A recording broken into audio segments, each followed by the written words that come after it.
Siyang kamay na dapat sana'y umakay sa akin sa altar ang siyang nabahiran ng dugo ng aking asawa sa araw mismo ng aming kasal. Ngayon, ikaw na ang aking nobya, bulong niya. Ang kanyang nakaririmarim na boses ay umalingaw-ngaw. Habang pinupunit niya ang aking purong puting bestida.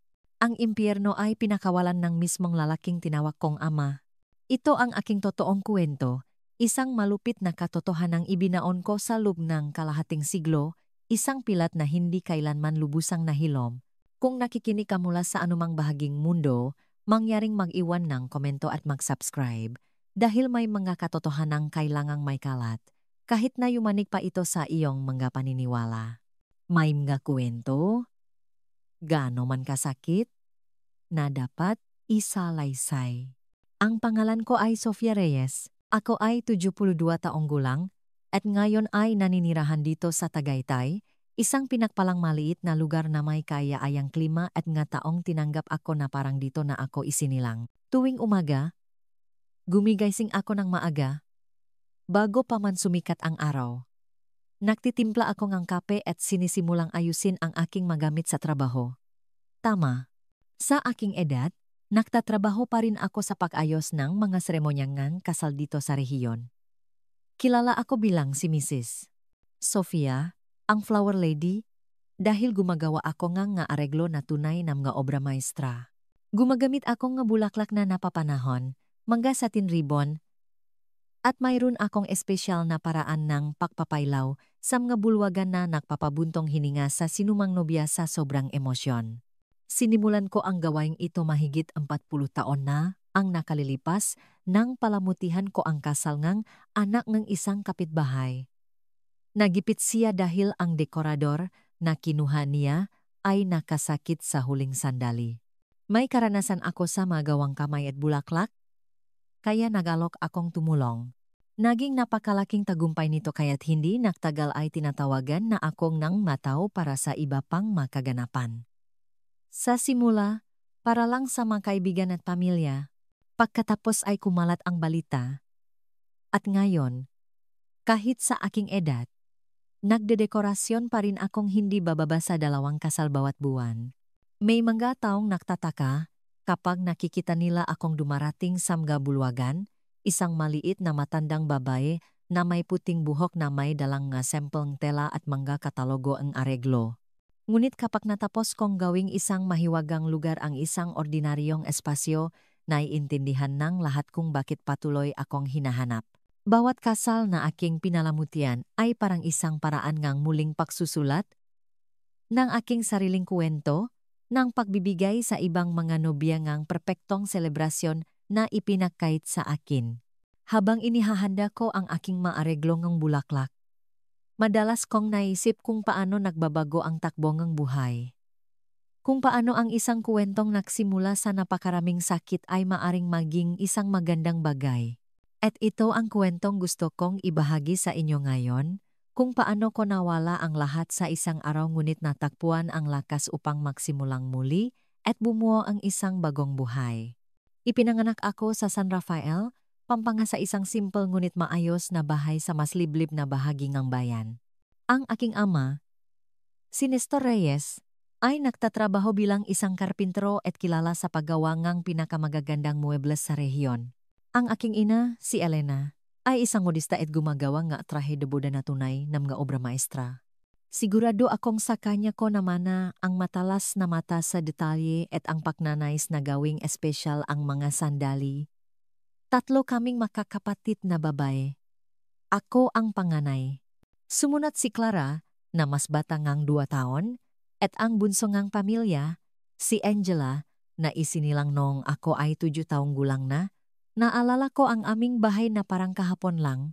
Ang sahig na kahoy na pinapakintap ni tatay tuwing linggo, ang kalan de kahoy na nananatiling nakasindi buong araw tuwing taklamig, at ang malaking bakuran kung saan kami naglalaro kapag maganda ang panahon.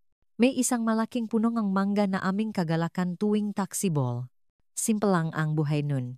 Gumigising kami sa tilao nga manok, tinutulungan si nanay sa mga gawaing bahay, at pagkatapos ay naglalakad patungo sa lokal na pampublikong paralan na mga 20 minutong lakat ang layo. Mahilig akong mag-aral, lalo na sa panitikan. Sabing guro ko, si Ginang Cruz, may espesyal akong husay sa mga salita. Si Clara naman ay mas gusto ang matematika, at si Angela, bueno, masyado pa siyang maliit para makaruan ng makagustuhan. Sa hapon pagkatapos ang klase, pumupunta kami sa pagawaan ni tatay o pinapanot si nanay na manahi. Tinuruan niya ako ng aking maunang tahi noong 9 na taong gulang ako. Nagsimula kami sa masimpleng bagay, isang lupi, isang takpi. Ngunit hindi nagtagal, ay nakakatulong na ako sa pagbuburda sa mga trahe de boda. Magaling ang kamay para sa mga maslang bagay, sabi ng aking ina nang may pagmamalaki. Tuwing linggo, nagsisimba kaming lahat sa simbahan ng San Rafael. Ito ang kaganapang panlipunan ng linggo. Pagkatapos ng misa, nagtitipon ang pamilya sa plaza ng bayan para makwentuhan. At ang bata ay maglalaro ng makakasama. Ganun ko nakilala ang aking matalik na kaibigan, sina Ana, anak ng panadero, at Liza, na nakatira sa isang kalapit na bukit. Naglalaro kami ng taguan at bahay-bahayan. Minsan kapag umulan, nananatili kami sa beranda ng isa sa aming mabahay. Gumagawa ng mga kuwento, mga manikang basahan. Ngunit hindi lahat ay masaya sa aming pagkabata. Mula sa murang edad, napansin ko na iba ang pakikitungo sa akin ng aking ama, hindi tulad sa aking mga kapatid. Palagi niya akong binabantayan, gustong malaman kung nasaan ako, kung sino ang kausap ko. Sa una, inakala kong pagiging protektibo lamang iyon dahil ako ang panganay. Ang prinsesa ni tatay. Sabi niya, ngunit sa paglipas ng panahon, ang tingin na iyon ay naging mas mabigat, mas mapang-angkin. Naalala ko isang beses, siguro nga 10 taong gulang ako, nang bigyan ako ng bulaklak ng anak ng kapitbahay, si Caleb, na pinitas niya sa daan papuntang paaralan. Isang bagay na pambata, alam mo na, ngunit pag-uwi ko na may hawak na simpleng gumamela, nagalit ng husto ang aking ama. Sino ang nagbigay nito? Bakit mo tinanggap? Ayokong tumatanggap kang regalo mula sa kahit sinong lalaki.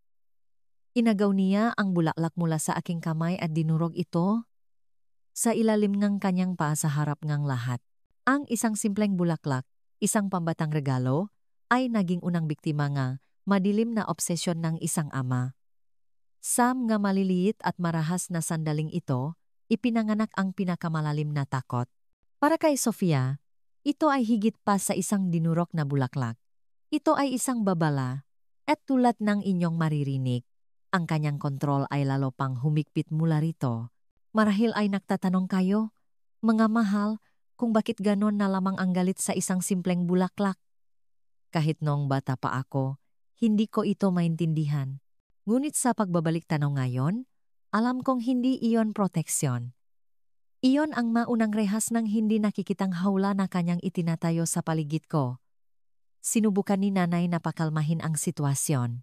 Nestor, por Dios, bata lang yan. Ngunit sumagot siya sa boses na nakpakilabot sa akin. Ang anak ko ay hindi maglalakat-lakat na tumatanggap ngang pabor mula sa kung sino-sino lang. Habang lumalaki ako, lalong naging kakaiba ang mga bagay. Noong ako'y 12, nang magsimula akong magdalaga, nagpasya ang aking ama na hindi na ako maaring maglaro sa kalye kasama ang ibang mga bata. Ang lugar ng isang dalagita ay sa loob ng bahay, natututong maging isang mabuting may bahay, sabi niya. Habang ang aking mga kapatid ay may kalayaan pang tumakbo at maglaro. Ako ay nakakulong na tumutulong kay nanay sa matrahe de boda. Minsan, kapag kailangang umalis ni nanay para maghatid ng order, gumagawa si tatay ng dahilan para bantayan ang aking trabaho. Nakatayo lang siya roon, pinapanood akong manahi ng ilang oras. Gagawin mo ang pinakamagandang bestida kapag ikaw na, sabi niya na may kakaibang kislap sa kanyang mamata. Pero dapat sa lalaking aprobado ko, naiintindihan mo? Walang sinuman ang sapat na mabuti para sa aking prinsesa. Napansin ni nanay na mayroong mali. Minsan, nahuhuli ko siyang nakatingin sa amin ng may pag-alala. Minsan, narinig ko siyang nakikipagtalo sa aking ama. Tratuhin mo ang bata na parang pag-ari mo, Nestor. Hindi yan normal, sabi niya. Malamig na sumagot si tatay. Inaalagaan ko ang sa akin sa paraang gusto ko. Ang buhay sa San Rafael ay may sariling ritmo. Ang mga panahon ay minarkahan ng mga tradisyonal na pagdiriwang. Ang piyestang bayan tuwing Mayo, na may makukulay na banderitas at mga kakanin, at ang Pasko kung kailan ang buong bayan, ay pinalamutian at ang koroang simbahan ay nag-ensayo ang mga awiting pamasko na umaaling-awngaw sa plaza tuwing gabi ng Disyembre. Sa isa sa mga piyestang iyon nung ako'y 12, napagtanto ko kung paano ako inilalayo ng aking ama sa ibang tao. Habang lahat ay nagsasayawan sa plaza, kumakain ng mapakain sa pista, at nagsasaya. Pinanatili niya ako sa kanyang tabi na parabang natatakot siyang mawala ako sa kanyang paningin. Nang ang anak ng isang negosyante, isang 14 na taong gulang na lalaki, ay inosenteng nagyaya sa akin na sumayaw, humarang ang aking ama sa pagitan namin. Hindi sumasayaw ang anak ko kahit kanino. Noong gabing iyon, umiyak ako ng palihim sa ilalim ng kumot. Hindi ko maintindihan kung bakit hindi ako maaring maging tulad ng ibang mga babae, kung bakit iba ang trato sa akin ng aking ama, maging sa sarili kong mga kapatid. Para bang gusto niya akong itago sa isang kahong salamin kung saan siya lang ang makakatingin. Noon din ako nagsimulang mangarap na umalis sa bahay na iyon, sa bayang iyon. Habang tumutulong kay nanay sa pagtahingang trahe de boda, naisip ko ang aking sarili na suot ang isa sa mga iyon balang araw, ikakasal sa isang mabuting lalaki na magdadala sa akin sa malayo. Para sa akin, ang nga puting bestidang iyon ay hindi lang tela at sinulit. Sila ay mga pangakong kalayaan. Lumipas ang panahon, at nang maging 16 ako, lalong naging mahirap ang sitwasyon sa bahay. Hindi na itinatago ng aking ama ang kanyang kakaibang pag-ugali. Pinakbawalan niya akong dumalo sa mga piyestang bayan, makipag-usap sa mga lalaki kahit na magsimba nang wala siya. Puno ang mundo nga lobo na handang lamunin ang isang maliit na tupa na tulad mo, sabi niya, tinitignan ako sa paraang nagpapakilabot sa akin. Noon nagsimulang ipagtanggol ako ni nanay ng mas matatag, Nestor, makakasakit ang bata sa ginagawa mo. Kailangan niyang mabuhay, makakilala nga tao, makaroon nga kaibigan, ang nga pagtatalo nila ay naging mas madalas at matindi. Minsan, umaalis si tatay na padabok na isinasara ang pinto at umuwi na lamang sa madaling araw, amoy alak. Sa mga gabing iyon, natutulog si nanay sa kwarto namin ng aking makapatid na parang para protektahan kami. Hindi lubos na naiintindihan ni na Clara at Angela ang nangyayari, ngunit ramdam nila ang bigat ng nakakasakal na kapaligiran. Bakit ang higpit ni tatay sa iyo? Tanong ni Clara kapak kami lang. Hindi ko may paliwanag. Paano ko gagawin? Hindi ko rin maintindihan ang pag-ugaling iyon. Gayunpaman, sa kabilang lahat ng paghihigpit, hindi ako mababantayan ng aking ama sa lahat ng oras. Kailangan niyang magtrabaho sa karpinterya. At sa isa sa mga hapong iyon habang abala siya sa isang malaking order, nakilala ko si Miguel. Naalala ko ito na parang kahapon lang. Tinutulungan ko si nanay na ihatid ang isang trahe de boda sa bahay ng anak ng parmasyutiko. Sa katapusan ng linggo na iyon ang kasal. At gusto ng babae na gawin ang huling pagsasayos. Pagdating namin doon, kasama niya ang kanyang pinsan na dumating mula sa Maynila para sa seremonya. Si Miguel Santos ay 22 taong gulang. Naaral ng engineering. At may pinakamabait na mga matang nakita ko. Kayo po ba ang gumawa ng napakagandang bestidang ito? Tanong niya. Nakatingin sa akin. Hindi po, ang nanay ko. Namula ako at nautal na sinabing tumulong lang ako. Gumiti si nanay ng may pagmamalaki. May mga kamay ngang diwata ang aking Sofia para sa pagbuburda. Halos lahat ng gawaing butil sa bestidang ito ay gawa niya. Habang tinutulungan ni nanay ang nobya sa bestida, nakipag-usap sa akin si Miguel. Nakwento siya tungkol sa kanyang pag-aral, kung gaano kaiba ang Maynila sa San Rafael. Tungkol sa kanyang nga plano na makapagtapos at magbukas ng isang engineering firm. Ako, nabihirang makipag-usap sa sinuman sa labas ng aking pamilya, ay nabihani sa binatang ito na nagsasalita tungkol sa isang mundong hindi ko man lang maisip na umiiral. At ikaw, Sofia, ano ang gusto mong gawin? Tanong niya ng may tunay na interes. Walang sinuman ang nagtanong sa akin niyan nun. Ikinuwento ko sa kanya ang tungkol sa aking trabaho sa mga bestida, kung paano ko gustong lumikha ng nga areglong bulaklak para palamutihan ang bahay. Tungkol sa malibrong binabasa ko ng palihim kapag hindi nakatingin si tatay. Nang magpaalam kami, sinabi niya ang isang bagay na tumatak sa aking isipan. Karapat-dapat ka sa higit pa sa kayang ibigay nga maliit na bayang ito. At pagkatapos, sa isang matapang na kilos na nagpahinto nga aking hininga, hiningi niya ang aking address para sulatan ako. Nakita ni nanay ang lahat sa aking pagkagulat, hindi ako pinagalitan. Pawi, sinabi lang niya, mukhang mabuting tao ang binatang iyon, Sofia, pero ang tatay mo, hindi na niya kailangang tapusin ang pangungusap. Pareho naming alam na hindi kailanman papayag ang aking ama sa sinumang binatang lalapit sa akin. Nagsimulang dumating ang liham 2 linggo pagkatapos. Ipinapadala ni Miguel ang mga ito sa bahay ni Anna, ang aking kaibigan mula pagkabata, na siyang nakabot sa akin kapag nakikita kami sa palengke o sa simbahan. Magagandang liham iyon na puno ng tula at mga pangarap. Nagkuwento siya tungkol sa kolehiyo, sa mga librong binabasa niya, kung paano niya ako iniisip araw-araw mula nang makakilala kami. Sa isa sa mga ito, isinulat niya, alam kong halos hindi tayo makakilala, Sofia, ngunit pakiramdam ko ikaw ang taong matagal ko nang hinahanap. Isang taong makakasama ko hindi lang sa buhay, kundi pati na rin sa mga pangarap.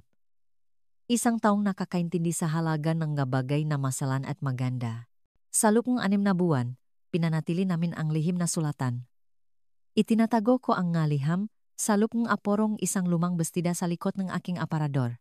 Sa gabi, kapag tulog na ang lahat, binabasa kong muli ang bawat salita sa liwanag ng kandila, nangangarap ng ibang buhay, malayo sa nakakasakal na kontrol ng aking ama. Sa ilang masagot ko, ikinuwento ko kay Miguel ang tungkol sa kakaibang pag-ugaling aking ama, kung paano niya ako tinatrato ng iba sa aking makapatid, kung paano siya nagagalit kapag may lalaking tumitingin sa akin, kung paano ako nasasakal sa bahay na iyon. Minsan natatakot ako sa kanya. Pag-amin ko sa isang liham, mayroong tingin sa kanyang nga mata na hindi normal para sa isang ama sa isang anak. Sumasagot si Miguel nam gasalita ngang aliw at mga pangako. Isang araw, alisin kita diyan, Sofia. Bubuo tayo ng buhay na makasama. Malayo sa lahat ng ito. Isang linggo Marso, noong 17 na ako, biglang lumitaw si Miguel sa misa. Halos lumabas ang puso ko sa dibdib nang makita ko siyang nakaupo sa mga likurang upuan ng simbahan. Nasa tabi ko si Tatay Gayangati. Ang kanyang braso ay mapang-angking nakapatong sa aking nga balikat. Sa buong serbisyo, iniwasan kong tumingin sa likod, ngunit ramdam ko ang presensya ni Miguel na parang isang sina ng pag-asa. Sa pagtatapos ang misa, habang nagsisimulang magbatian ang nga tao, lumapit si Miguel sa aming pamilya. Magalang siyang nagpakilala bilang pinsan ng nobya kung kanino ginawa ni nanay ang bestida ilang buwan na ang nakalipas. Sinabi niyang napadaan lang siya sa bayan at gusto niyang personal na magpasalamat sa napakagandang trabaho. Kinamayan siyang aking ama nang napakahigpit na nakita kong namuti ang kanyang nga buko. Isang karangalan, sabi niya sa isang malamig na boses na hindi tugma sa kanyang masalita. Ang kanyang mga mata ay nagpalipat-lipat mula kay Miguel patungo sa akin, na parabang naghahanap ngang anumang senyales ng pagsasapwatan. Napakaganda ng inyong pamilya, Gino, pagpapatuloy ni Miguel, hindi natinag. At ang inyong anak na babay ay may espesyal na talento sa pagbuburda. Ang bestidang tinulungan niyang gawin ang pinag-usapan sa kasal ng aking pinsan. Nakita kong nagbago ang muhang aking ama. Isang ugat ang pumintik sa kanyang noo. At ang kanyang pilit na ngiti ay hindi may tago ang galit sa kanyang nga mata. Hindi kailangan ng anak kong papuri mula sa mga estranghero, sabi niya sa pagitan ng nangangalit na ngipin. Tara na. Sofia, nahanda na ng pananghalian ang nanay mo at hinila niya ako sa braso ng may ganoong lakas na nag-iwan ng mapasa sa aking balat. Noong hapong iyon, nagwala ang lahat sa aming bahay. Pakasarap pa lang niya ng pinto. Sumabog ang aking ama.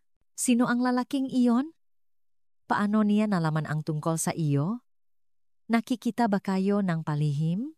Ang nga tanong ay lumabas na parang magabala mula sa baril, sunod-sunod, nang hindi ako binibigyan ng oras para sumagot. Pinsan lang siyang nobya. Sinubukan kong ipaliwanag, nanginginig ang aking boses. Isang beses ko lang siyang nakita, noong sinamahan ko si nanay na ihatid ang bestida. Sinungaling, sigaw niya. Hinampas ang kanyang kamao sa mesa ng napakalakas na tumalon ang nga plato. Nakita ko kung paano kaniya tiningnan at kung paano mo iniiwasan ang pagtingin sa kanya. May nangyayari at sasabihin mo sa akin ngayon. Sinubukang mamagitan ni nanay. Nestor, por Diyos, tinatakot mo ang bata. Isang magalang na binata lang iyon na pumupuri sa kanyang gawa. Ngunit wala na siya sa kanyang sarili. Tumatakbo siyang umakyat sa hakdan patungo sa aking silid kasama kami ni nanay na tumatakbo sa likuran niya. Sinimulan niyang sirain ang lahat. Mangga drawer, aparador, kutson. At doon niya natakpuan ang ngaliham na maingat na nakatago sa aporongang lumang bestida. Ang sumunod na nangyari ay nagbibigay pa rin sa akin nga bangungot. Binasa niya ang ilang linya mula sa unang liham at ang kanyang muha ay nabaluktot sa galit. Pinunit niya ang lahat ng liham sa maliliit na piraso, inihagis sa hangin na parang ulan ng papel. Sa bawat punit na pirasong papel, isang pirasong pangarap ni Sofia ngang kalayaan ang nawasak. Hindi lang ito tungkol sa galit. Ito ay tungkol sa pakbura ngang anumang pag-asangang paktakas. At kapag ang isang despradong tao ay nararamdaman na nawawalan na siyang kontrol, ang komprontasyong susunod ay magbabago sa buhay ng lahat magpakailanman. Pagkatapos ay lumingon siya sa akin na may tingin na hinding-hindi ko malilimutan. Anak kita, sabi niya sa isang mababa at mapanganib na boses. Walang lalaking agaw sa iyo mula sa akin. Wala. Sa sandaling iyon, nakita ko ang isang bagay sa kanyang mamata na nagpakilabot sa akin hanggang sa buto. Hindi lang iyon galit. Iyon ay pag-ari. Obsesyon. Isang masamang pakiramdam na hindi dapat maramdaman ng isang ama para sa isang anak. Nestor, tama na yan. Tumayo ang aking ina sa pagitan namin sa unang pagkakataon, direktang kinompronta siya. May sakit ka? Hindi ito normal. Kung magpapatuloy kang ganito, dadalhin ko ang mga bata sa bahay ng kapatid ko sa Maynila. Iyon ang unang pagkakataon na nakita kong sinaktan ng aking ama ang aking ina. Isang sampal na napakalakas na tumilapon siya sa pader. Ang aking nga kapatid, takot sa sigawan, ay nanonod ng lahat mula sa pintuan ng silid-tulugan, tahimik na umiyak. Walang alis sa bahay na ito nang walang pahintulot ko, ungol niya. At ikaw, Sofia, ay ipinagbabawal na umalis sa silid na ito hanggang sa magpasya ako kung ano ang gagawin sa iyo. Halos 2 linggo akong nasa ilalim ng house arrest. Maari lamang akong umalis para pumunta sa banyo, palaging binabantayan. Ang mapakain ay dinadala sa silid, at ang aking ama ang may hawak ng susi na nagsasara ng pinto mula sa labas. Minsan, nakakahanap si nanay ng paraan para makasama akong ilang minuto. Laging takot, laging bumubulong para hindi siya marinig. Hahanap tayong paraan para makaalis dito. Pangako niya. Hinahaplos ang aking buhok. Hindi ito maaring magpatuloy ng ganito. Sa panahong ito, naririnig kong nag-away ang aking mga magulang sa kalagitnaan ng gabi. Binalaan ni nanay na isusuplong siya sa mga otoridad na aalis kasama ang nga anak, nahihingi ng tulong sa simbahan. Laging pareho ang sagot ng aking ama. Subukan mo ang kahit ano at pagsisisihan mo ito sa buong buhay mo. Sa 3 linggo, nang nawawalan na ako ng pag-asa, nakatanggap ako ng mensahe mula kay Miguel sa pamamagitan ni Clara. Lihim na nakipagkita ang aking kapatid sa kanya pagkatapos ng klase sa hiling ni Ana. Ang sabi lang sa sulat, huwag kang sumuko. alisin kita diyan. Magtiwala ka sa akin. Ang maliit na piraso ang papel na iyon ang nagbigay sa akin ng lakas upang tiisin ang masumunod na araw. Ang pag-asa nga isang buhay na malayo sa bahay na iyon. Malayo sa aking ama. Ang tanging bagay na nagpapanatili sa akin na matino. Isang buwan pagkatapos ang insidente sa simbahan, pinayagan na rin ako ng aking ama na umalis sa silid, ngunit may mga kondisyon. Hindi na ako maaaring tumulong kay nanay sa matrahe de boda. Hindi ako maaaring pumunta sa palengke o sa simbahan ng wala siya at kailangan kong huminto sa pag-aral. Ang tanging kailangan mong matutunan ay maging isang mabuting anak. Sabi niya na may nakakabahalang tingin na naging tatak na niya. Noon ko unang narinig na pinag-usapan ngang aking mga magulang na ipadala ako sa isang kumbento. Ligtas siya roon. Sabi ngang aking ama, malayo sa mga lalaking gusto lang siyang pagsamantalahan. Ang talagang ibig niyang sabihin ay malayo sa anumang posibilidad na bumuo ako ngang sarili kong buhay. Ang masumunod na buwan ay isang bangungot. Tila nahuhumaling ang aking ama sa ideya na ihiwalay ako sa mundo. Lubusan niya akong pinagbawalan na umalis ng bahay maliban sa linggong misa kung saan hawa niya ang aking braso sa buong oras na para bang tatakas ako anumang sandali. At marahil ay, sinubukan ko kung mayroon lang akong mapupuntahan. Ang pinaka-nakakatakot na pagbabago, gayunpaman ay sa kanyang pag-ugali kapag kami lang.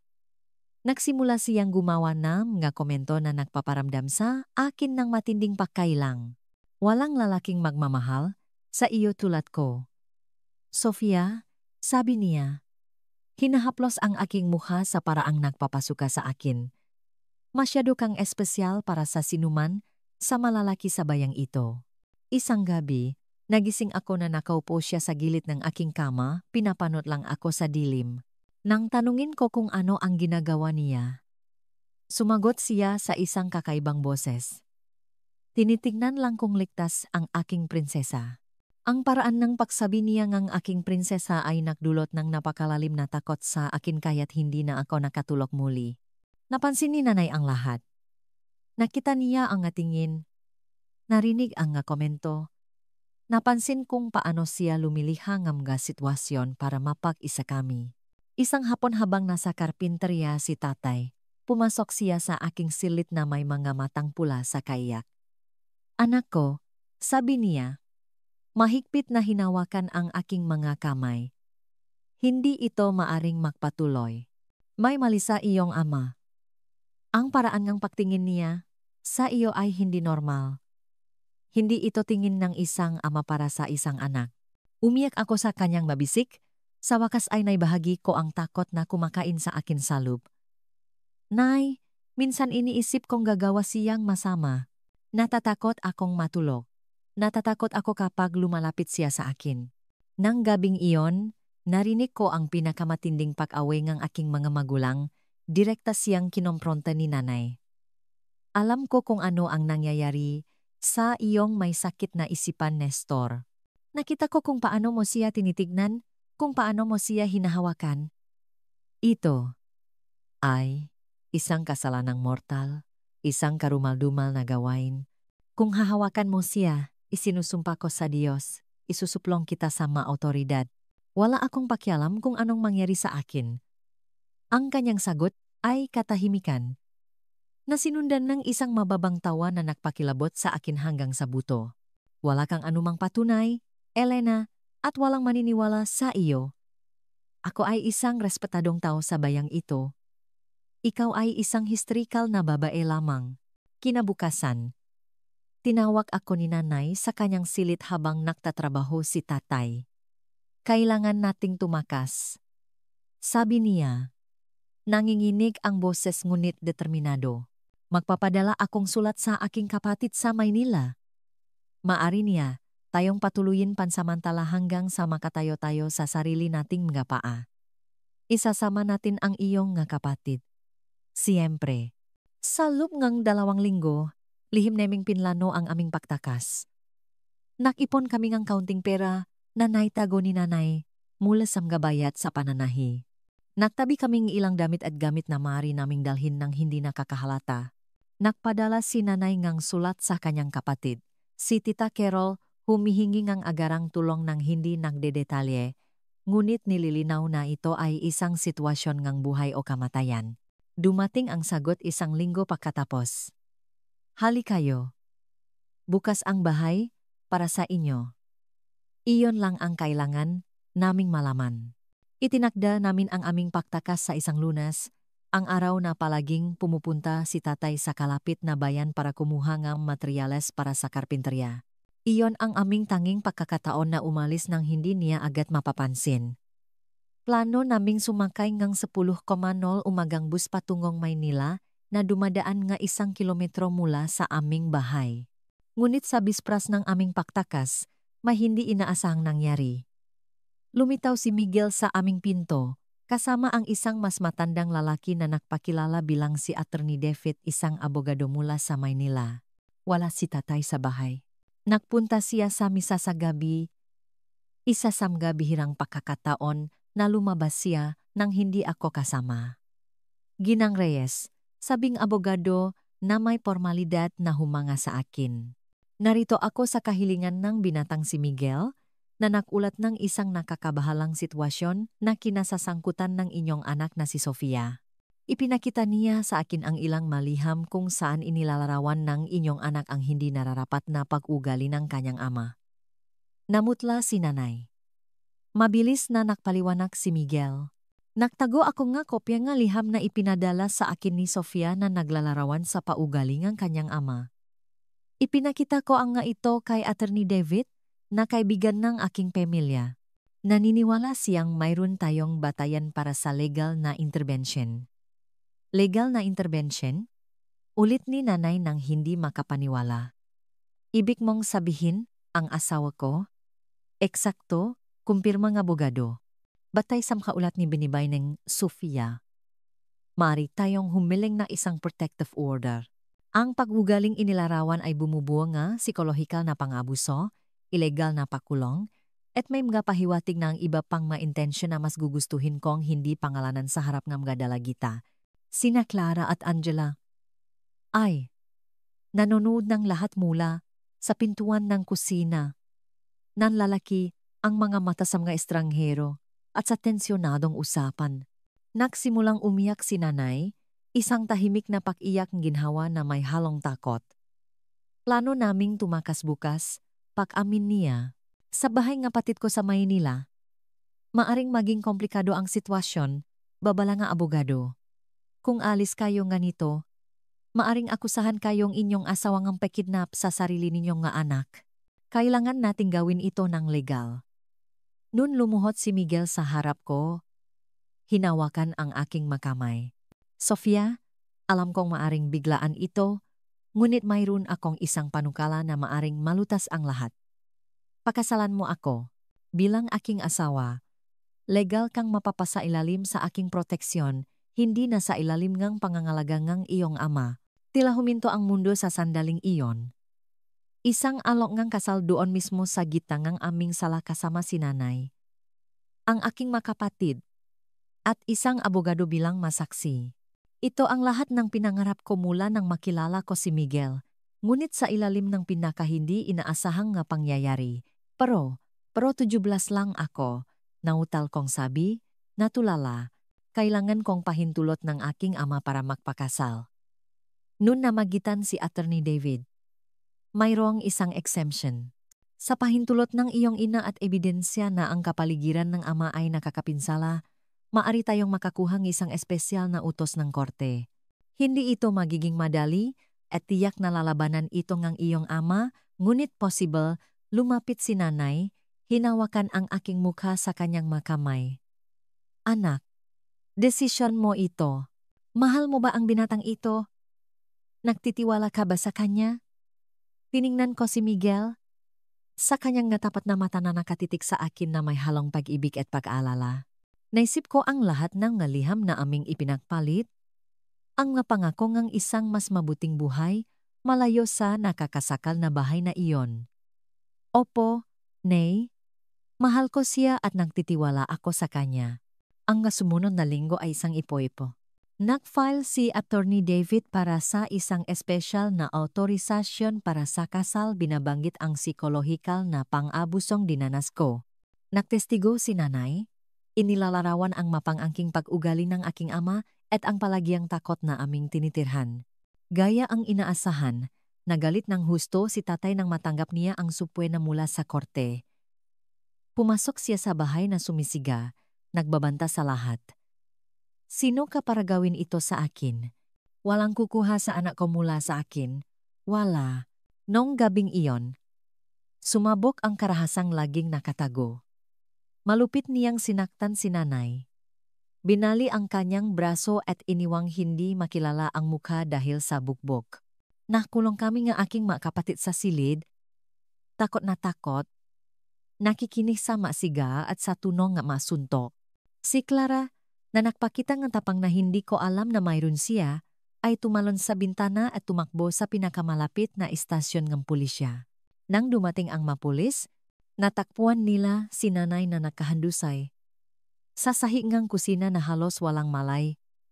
Habang sinusubukan ng aking ama na sirain ang pinto ngang aming silid tulugan gamit ang isang palakol mula sa kanyang pagawaan. Ang maskarang respetadong karpinterong bayan ay sa wakas ay nahulog na nagpapakita ngang tunay na mukha nga niyang galit. Ang kanyang pagkakaaresto ay parang isang tagumpay, isang hiningangang hangin para sa isang pamilyang matagal nang nasasakal. Ngunit tulad ng ating malalaman, ang isang hawla na gawa sa bakal ay hindi palaging kayang pigilan ang isang determinadong kasamaan. Ang eksena ay napakagulat na kahit ang mapulis, na sanay sa karahasan sa tahanan, ay nabahala. Inaresto si tatay nung gabing iyon. Ang makasong ngayon ay mas seryoso. Pagtangkang pagpatay sa aking ina, mga pagbabanta laban sa aming tatlo, paksirangang ari-arian. Walang kahirap-hirap ang hukom sa pagbibigay nga espesyal na autorisasyon para sa aking kasal, pati na rin ng isang restraining order na nagbabawal sa aking ama na lumapit sa sinuman sa amin. Na-ospital si nanay 2 linggo, nagpapagaling mula sa kanyang nga pinsala. Sa panahong iyon, nanatili kami sa bahay nga isang kapitbahay. Si Aling Difina, na matagal nang nahihinala na may mali sa aming pamilya, ngunit hindi naglakas loob na makialam. Kung alam ko lang, kung may ginawa lang ako ng mas maaga, paghihinayang niya habang inaalagaan kami. Nang makalabas si nanay sa ospital, pumunta kaming lahat sa Maynila sa bahay ni Tita Carol. Doon namin sinimulan ang mga paghahanda para sa kasal. Ito ay magiging isang simpleng bagay, pamilya lang at ilang malapit na kaibigan. Ipinilit ni Miguel na hindi na kami dapat maghintay pa, mas maaga kang maprotektahan ng legal. Mas mabuti, sabi niya. Laging nag-alala para sa aking kaligtasan. Ang balita na nakalaya ang aking ama sa piyansa 2 linggo bago ang kasal ay nagdulot sa amin ng gulat. Hindi siya basta-basta susuko, babala ni nanay. Kilala ko si Nestor. Para sa kanya, ito ay isang usaping ng pag-ari. Hindi pag-ibig. Pinalakas namin ang hakbang sa seguridad. Kumuha si Miguel ng isang security guard para magbantay sa pintong bahay ni Tita Carol. Iniwasan naming lumabas mag-isa. Ang address ng seremonya ay pinanatiling lihim. Ibinunyak lamang sa pinakamalapit na mga bisita. Gayunpaman, sa kabilang lahat ng pag-ingat na ito, nakaramdam ako ngang palagiang takot, isang pagkabalisa na kasama ko araw at gabi. Sa aking mabangungot, nakikita ko ang aking ama na lumilitaw sa gitnang seremonya. Hinihila ako palayo kay Miguel. Nagigising akong sumisigaw, basang-basa sa malamig na pawis. Normal lang na matakot pagkatapos nga lahat ng pinagdaanan mo. Pag-alo sa akin ni Tita Carol. Pero malapit ka nang maging isang may asawa na may bagong apelyido, isang bagong buhay. Wala na siyang kapangyarihan sa iyo. Gusto kong maniwala doon. Gusto kong maniwala na ang kasal ang magiging katapusan ng bangungot na iyon, ang simulang ng isang mapayapang buhay kasama si Miguel. Ngunit may isang bagay sa loob ko, isang kutob na hindi ko may paliwanag, na nagsasabing hindi basta-basta susuko ang aking ama. Sa bisperas ng kasal, nakaroon akong isang kutob na napakalakas na halos masuka ako. Paano kung magpakita siya? Paano kung subukan niyang gumawa ng isang bagay? Tanong ko kay Miguel habang naglalakad kami sa hadin ni Tita. Tinatamasa ang ilang sandali ng pag-isa bago ang malaking araw. Mahigpit na hinawakan ni Miguel ang aking mga kamay. Hindi ko hahayaang may mangyari sa iyo, Sofia. Kumuha ako ng 2 pang security guard para sa seremonya. Hindi makakalapit ang tatay mo sa iyo. Pangako. Ang kanyang determinadong tingin ay nabigay sa akin ng kaunting ali. Laging tinutupad ni Miguel ang kanyang mapangako. Mula nang makilala ko siya, ginawa niya ang lahat para tulungan ako. Para alisin ako sa teribleng sitwasyong iyon. Siya ang magiging aking asawa, aking tagapagtanggol, aking ligtas na kanlungan. Bukas, sa ganitong oras, mag-asawa na tayo, ngumiti siya, malambing na hinalikan ang aking no. At magsisimula tayong isang bagong buhay malayo sa lahat ng ito. Dadalhin kita sa Maynila kung saan mayroon akong isang maliit na apartment malapit sa universidad. Maari mong tapusin ang iyong pag-aral, marahil ay pumasok din sa kolehiyo. Makakaroon tayo ng buhay na nararapat sa iyo. Sofia. Nung gabing iyon, sinubukan kong mag-focus sa pangitayang itong hinaharap sa pangakong itong kaligayahan. Sinubukan kong itaboy ang matakot, ang maanino na tila bumabagabag sa akin. Bukas ay isang bagong simula. Bukas, sa wakas, magiging malaya na ako. Ang hindi ko alam ay ang aking ama ay gumagawa rin ng plano para sa susunod na araw. Ang teribleng plano na gagawing pinakamalungkot na araw ng aking buhay ang dapat sana'y pinakamasaya. Ang araw ngang aking kasal ay nagsimula sa isang perpektong asul na kalangitan na parabang inalis ngang Diyos ang mga ulap lalo na para sa amin. Nagising ako sa bahay ni Tita Carol na may halong pagkabalisa at pag-asa. Nanginginig ang aking makamay habang tinutulungan ako ni nanay at ng aking tiyahin na mag-ayos. Napakaganda mo, ana, sabi ni nanay. May mga pasa pa rin sa kanyang mukha, ngunit may ngiti na hindi ko nakita sa loop ngang maraming taon.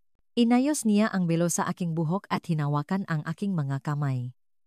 Ngayon, magsisimula na ang iyong tunay na buhay. Ang bestida ay simple. Ngunit masalan. Nagawang tapusin ni nanay ang pagtahi nito kahit na nakasemento ang kanyang braso. Hindi ito ang bestida nga aking mapangarap. Na ginawa ng may oras at pag-ingat. Ngunit dala nito ang lahat ng pag-ibig at pag-asa na inilagay namin sa araw na iyon. Ang seremonya ay gaganapin sa alas 2 nga hapon sa isang maliit na kapilya sa labas ngang Maynila. Para sa mga kadahilan ng pangseguridad, 30 tao lamang ang inimbitahan. Ang malapit na pamilya ni Miguel, ilang mga kaibigan mula sa kolehiyo, ang aking ina, mga kapatid, at si Tita Carol. Umalis kaming bahay na ineskortan ng isa sa mga security guard na kinuha ni Miguel. Sa kotse, sinubukan kong mag-focus sa kaligayahang naghihintay sa akin, ngunit hindi ko maalis ang mabigat na pakiramdam sa aking dibdib na parabang may masamang mangyayari. Ayos ka lang ba, anak?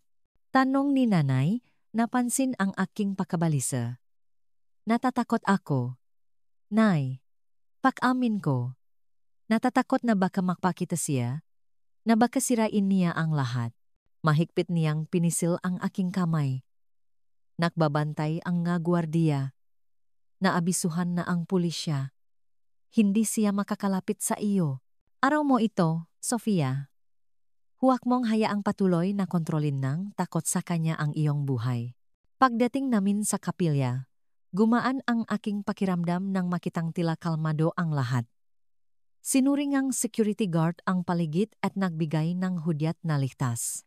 Sa loop, naghihintay sa akin si Miguel sa altar, elegante sa kanyang navy blue suit, ang kanyang muha ay nagliliwanag sa isang ngiti habang ako ay naglalakad. Ang seremonya ay simple at emosyonal. Nang tanungin ng pari kung mayroong tumututol sa pagsasama, huminto ang tibok ang aking puso sa isang segundo. Natatakot na marinig ko ang boses ng aking ama. Ngunit ang katahimikang sumunod ay ang pinakamantamis na tunok na narinig ko. Ipinapahayag ko kayong mag-asawa, anunsyong pari. At sa wakas, nakahinga na ako. Tapos na. Legal, Hindi na ako pag-ari ng aking ama. Asawa na ako ni Miguel Santos, isang babaeng may asawa, malaya sa bangungot na iyon. Ang maliit na reception ay gaganapin sa isang bulwagan katabing kapilya. Walang engrande. Isang simpleng buffet, ilang mga mesa na pinalamutian ng maputing bulaklak, isang maliit na dance floor. Ipinilit ni nanay na makaroon kami kahit man lang ng ganitong selebrasyon. Pagkatapos ngang lahat ng ating pinagdaanan, karapat-dapat tayo sa kaunting kagalakan. Sabi niya, sa kalagitnaan ng reception, nang sa wakas ay nagsisimula na akong mag-relax, gumuho ang lahat. Kausap ni Miguel ang kanyang mamagulang malapit sa mesa, mainumin nang lumapit sa kanya ang isang lalaki. Mula sa kinaroroonan ko, hindi ko makita kung sino iyon. Napansin ko lang na tila nagulat si Miguel ngunit hindi na bahala. Siguro huling bisita, komento ni Clara, na nasa tabi ko. May sinabi ang lalaki kay Miguel na tumango at sumunod sa kanya palabas ng bulwagan. Oh, aking Miguel. Alam ko kung ano ang iniisip ninyo. Bakit siya sumama?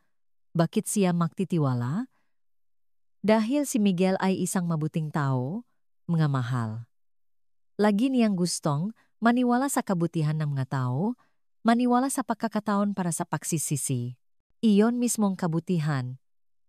Iyon dangal ang ginamit laban sa kanya sa pinakamalupit na paraan. Naalala kong naisip na kakaiba iyon, ngunit hindi ako naginala ng anumang seryoso. Marahil ay isang tao lang mula sa kapilya na gustong makipag-usap tungkol sa ilang detalye. Lumipas ang 10 minuto, pagkatapos ay 15. Nagsimula na akong hindi mapakali. Nasaan si Miguel? Tanong ko sa kanyang ina, si Ginang Santos. Akala ko kasama mo siya. Sagot niya, nakakunot ang no. Matagal ko na siyang hindi nakikita. Doon nagsimulang pumasok ang takot. Pinakiusapan ko ang isa sa mga pinsan ni Miguel na hanapin siya. Bumalik siya 5 minuto pagkatapos, maputla na parang multo. Sa tingin ko kailangan mong sumama sa akin. Sabi niya, nanginginig ang boses. Sinundan ko siya palabas ng bulwagan patungo sa isang maliit na hardin sa likod ng kapilya. Ang nakita ko ron ay mananatiling nakaukit sa aking alaala magpakailanman. Si Miguel ay nakahandusay sa damuhan, isang lawa ang dugo ang kumakalat sa ilalim ng niyang katawan. Nakatayo sa tabi niya na may hawak na duguan na kutsilyo ay ang aking ama. Isang sigaw ang kumawala sa aking lalamunan, isang primitibo, parang hayop na tunok na hindi man lang tilatao. Tumatakbo akong lumapit kay Miguel, napaluhod sa tabi niya. Ang kanyang mamata ay bukas, nakatitik sa kalangitan. Walang buhay. Ang kutsilyo ay tumagos sa kanyang puso. Sa mismong sandaling inakala ni Sofia na sa wakas ay nakatakas na siya, hinila siya pabalik ng kanyang ama sa bangungot. Ang lalaking nangako sa kanya ngang isang kinabukasan ay inagawang lalaking nahuhumaling sa kanyang nakaraan. At sa katahimikang sumunod sa nag-isang malupit na gawaing ito, isang bago at mas personal na kakilakilabot ang magsisimula. Hindi siya sapat na mabuti para sa iyo. Sabing aking ama na may nakakatakot na kalmado. Walang sinuman. Ako lang ang nakakaalam kung ano ang pinakamabuti para sa aking prinsesa. Naririnig ang mga salitang iyon. Alam kong nararamdaman ninyo ang pandidiri.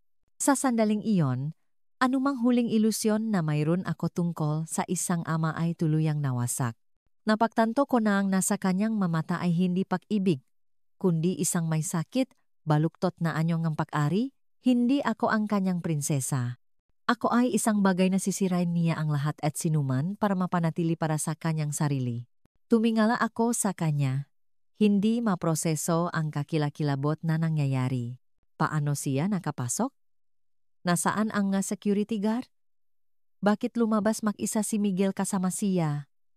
Anong ginawa mo? Nagawa kong masabi. Ang aking madaliri ay walang kabuluhang sinusubukang pigilan ang dugo na hindi na dumadaloy mula sa dibdib ni Miguel. Anong ginawa mo? Kung ano ang kailangang gawin, sagot niya, humakbang palapit sa akin. Ngayon, uwi na tayo, Sofia. Tapos na ang sirkus na ito. Ang pinsan ni Miguel, na nagdala sa akin doon, ay tumakbo para humingi ng tulong. Naiwan akong mag-isa kasama ang aking ama at ang katawan and aking asawa paralisado sa takot. Hindi ako sasama sa iyo kahit saan. Nagawa kong sabihin, ang aking boses ay puno ang luha at galit. Halimaw ka. Halimaw. May nagbago sa kanyang mga mata. Ang pagpapanggap na kalmado ay nabasag na nagpapakita ang kabaliwan sa likod nito. Sa akin ka, umungol siya. Hinawakan ang aking braso ng may lakas. Nun pa man at magpakailanman. Sinubukan kong kumawala, ngunit mas malakas siya. Sinimulan niya akong kalakarin palayo sa katawan ni Miguel patungo sa isang gilid na gate na patungo sa kalye. Magkakaroon tayo ng sarili nating kasal, bulong niya sa aking tainga habang hinihila niya ako.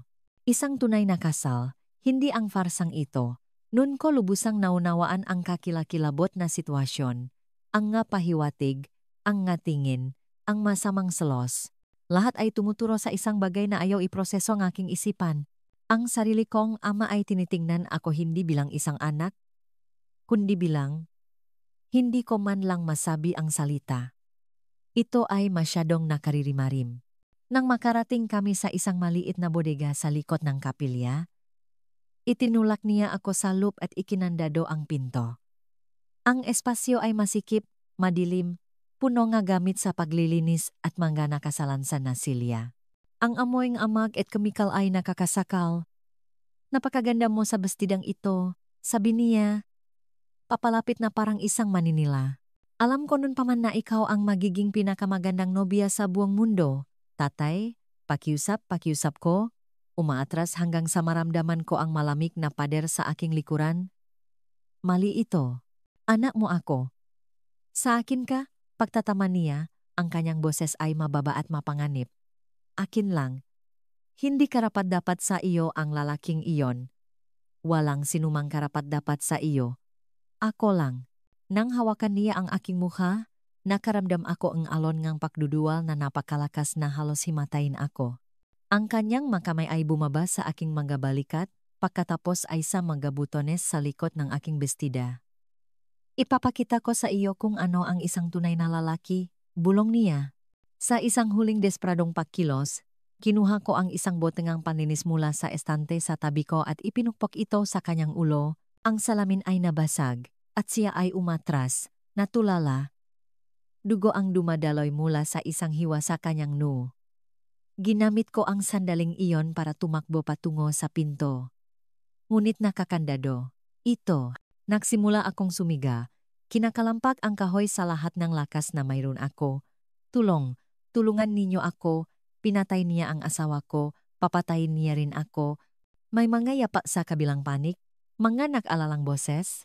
May sumusubok na buksan ang pinto. Ngunit bago sila makarating sa akin, nakabawi ang aking ama mula sa pagkakatama.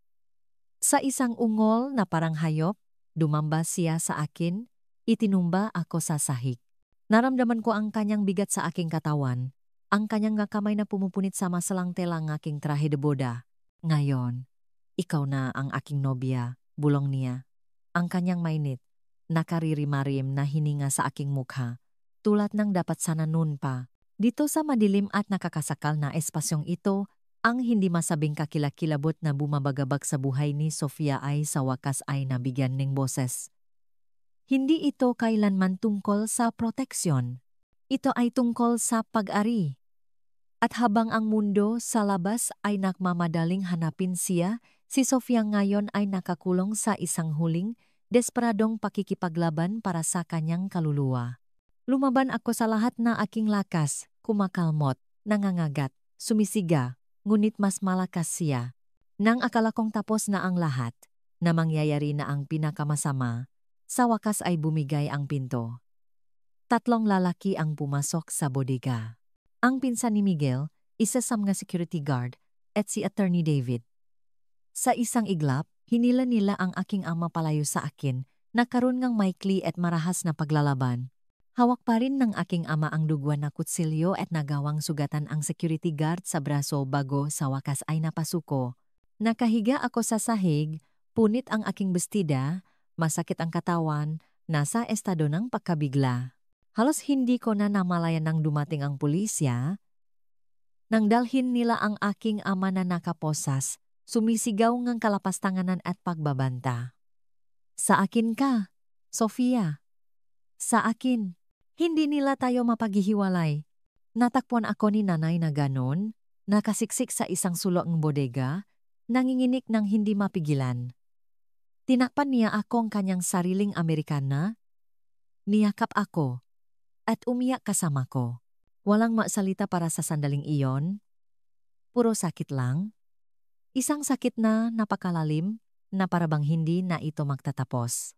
Ang katawan ni Miguel ay dinala sa isang ambulansya.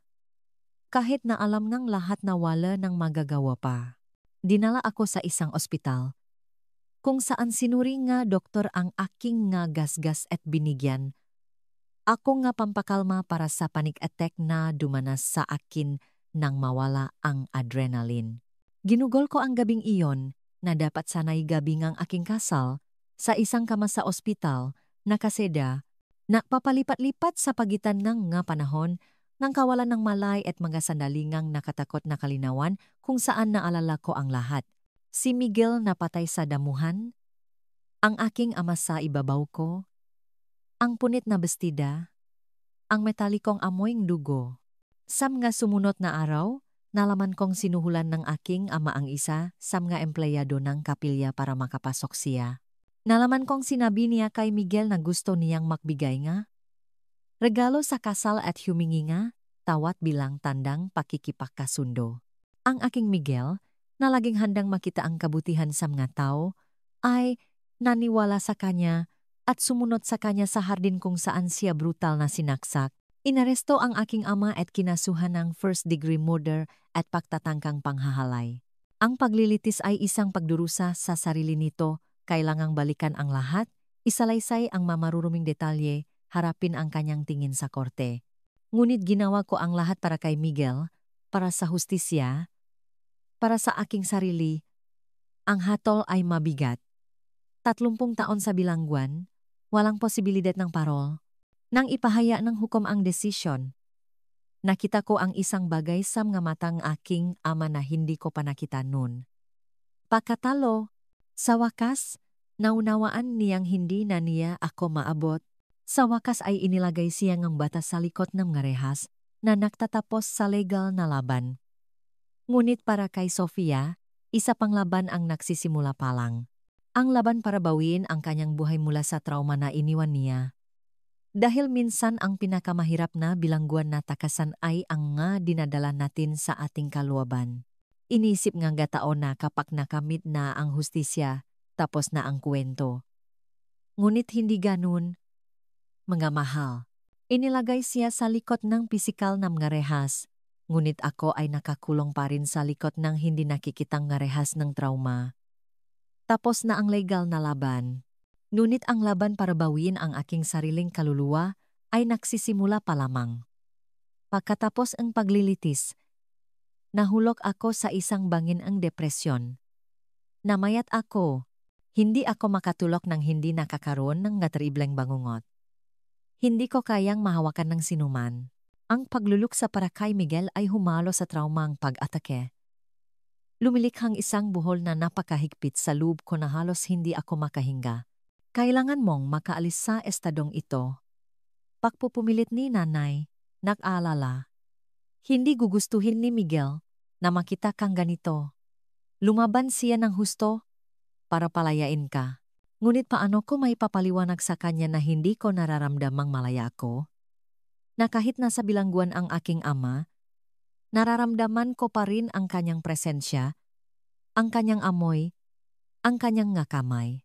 Nasa tuwing ipipikit ko ang aking nga mata, binabalikan ko ang sandaling iyon sa bodega. Ang kanyang bigat sa akin, ang pakiramdam ng ganap na kawalan ng magawa. Isang buwan pagkatapos ng libing ni Miguel, nang halos hindi pa ako makabangon sa kama, pumasok si nanay sa silid na may panibagong determinasyon. Tama na, Sofia. Hindi ko hahayaang sirain ka niya kahit mula sa bilangguan. Ay, pake mo ang iyong magagamit. Lilipat tayo. Saan? Tanong ko ng walang lakas, walang pag-asa, sa Calamba. May maliit na bahay doon ang pinsan kong si Frank na walang nakatira. Maari tayong magsimula muli doon, malayo sa lahat ng maalaalang ito. Ang ideya na pumunta sa isang malayong lugar kung saan walang nakakakilala sa aming kwento, kung saan hindi ako magiging anak ng mamamatay tao o ang nabalong nobya, ay nagsinding ang isang maliit na kislap sa loob ko. Marahil lang, maaring makaroon ng isang bagong simula. Ang paglipat sa Calamba ay nangyari sa isang maulap na araw nga Hulyo, Manblan 1991. Umalis kami sa Maynila na may kaunting bagahe at maraming hindi nakikitang mapilat.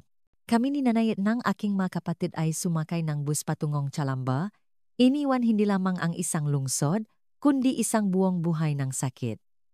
Ang bahay ni Pinsang Frank ay nasa isang simpleng kapitbahayan. Maliit ito. Ngunit mahangin na may maliit na bakuran kung saan agad na naktanim si nanay ng ilang bulaklak. Kaunti lang ang aming pera. Kung ano lang ang naipon ni nanay mula sa kanyang trabaho sa pananahi at kaunting tulong na ipinadala ni Tita Carol para makapagsimula kami. Sa mga unang buwan, halos hindi ako lumalabas ng bahay. Ang trauma ngang nangyari sa araw nga aking kasal ay sariwa pa rin, tulad ng isang bukas na sugat na dumudugo sa kaunting pakdampi. Umiral ako higit pa sa nabubuhay. Ang mundo sa labas ng aking bintana ay tila nasa kulay abo. Ang matunok ay mahina na para akong nasa ilalim ng tubig. Ako ay isang multo sa sarili kong buhay. Minumulto ang maliliit na silit ng aming bagong bahay. Walang kaligtasan sa pagtulog. Isang ibang entablado lamang para sa parehong kakilakilabot. Nakikita ko ang walang buhay na mga mata ni Miguel, nararamdaman ang nakaririmarim na hininga ng aking ama, at nagigaysing na may sigaw na nakulong sa aking lalamunan. Ang aking puso ay kumakabog sa aking mga tadyang na parang isang ibon sa hawla.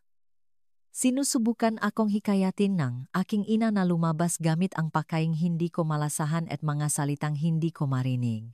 Mahal ko siya sa kanyang pagsisikap, ngunit ako ay naanot sa isang dagat ng kalungkutan na napakalawak na hindi ko makita ang pampang. Halos gabi-gabi akong nakakaroon ng bangungot. Nagigising akong sumisigaw. Tinatawag si Miguel, o nagmamakaawa sa aking ama na tumigil. Natutulog si nanay sa parehong silit kasama ko, laging handang pakalmahin ako kapag nangyayari ito. Lilipas din yan anak, sabi niya, hinahaplos ang aking buhok habang umiyak ako. Sa paglipas ng panahon, mas mababawasan ang sakit. Ngunit hindi ako naniwala sa kanya. Paano titigil ang sakit? Paano ako magpapatuloy pagkatapos ng lahat ng nangyari? Si Clara ang nagdala sa akin ng unang sinang liwanag.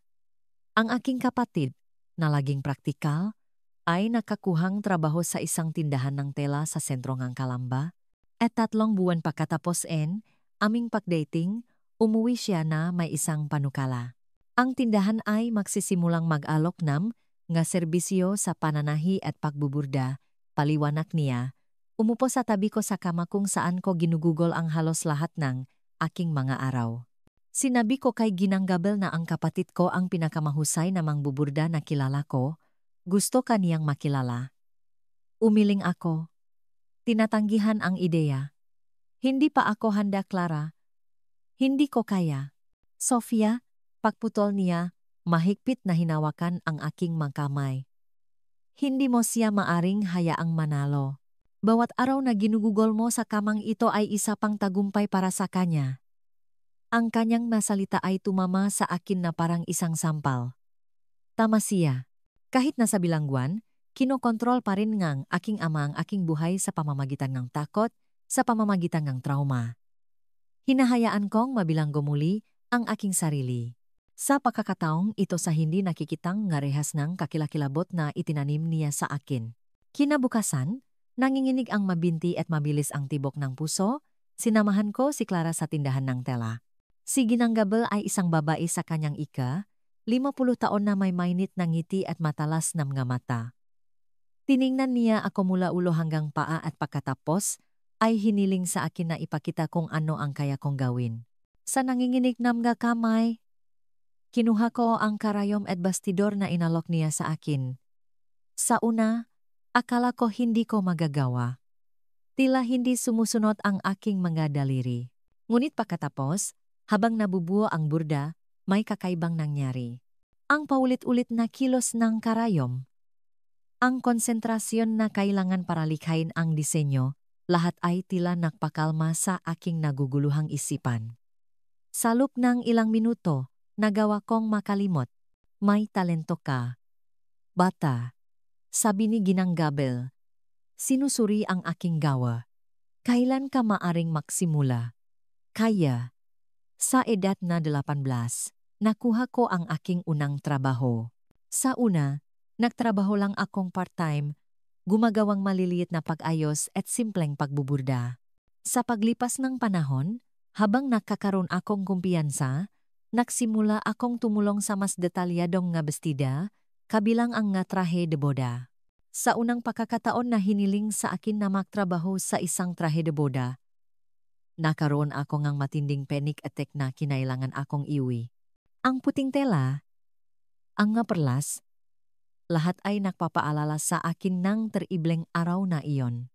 Ngunit si Ginang Gabel, na unti-anting naging isang uringang mentor sa akin, ay hindi sumuko. Matapos ikwento ni Clara sa kanya ang isang bahagi ng aking kwento, umupo siya kasama ko sa tahimik na, likot silid, ang kanyang kamay ay marahang nakapatong sa akin. Ang sakit ay nag-iwan ng marka.